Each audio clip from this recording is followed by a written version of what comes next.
One of the issues with social media that's been pointed out by many people is that um, I think maybe particularly Instagram, people look like they have a much better life than they really do. People are posting pictures of when they're really happy.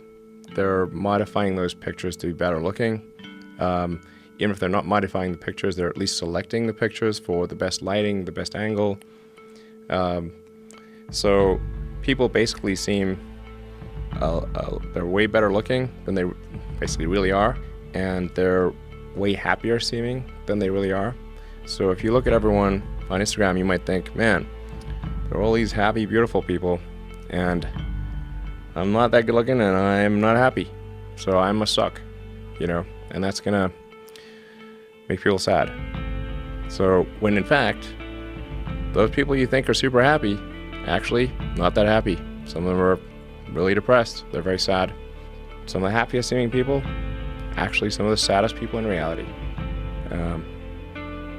And nobody looks good all the time. It doesn't matter who you are.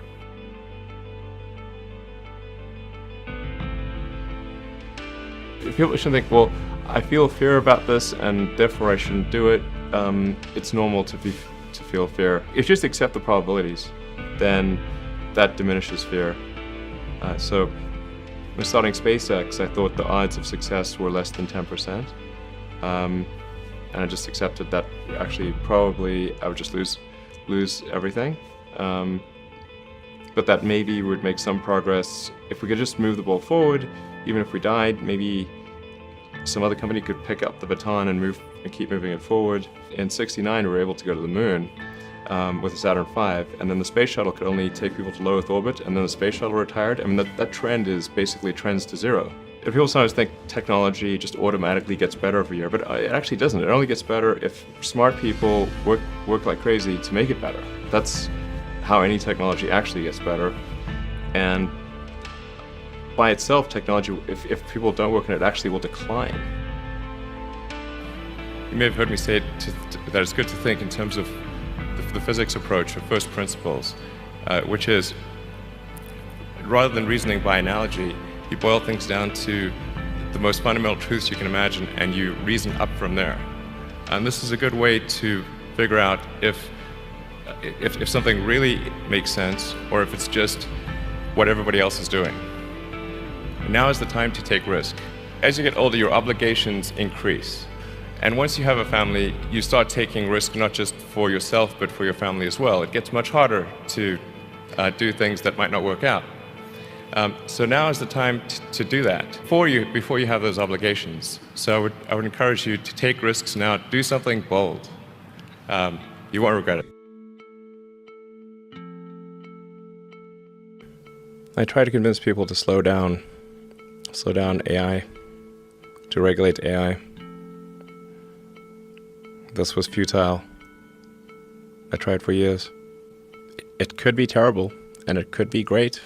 It's not clear. If you can't beat it, join it. From a long-term existential standpoint, that's like the purpose of Neuralink, is to create a high bandwidth interface to the brain such that we can be symbiotic with AI.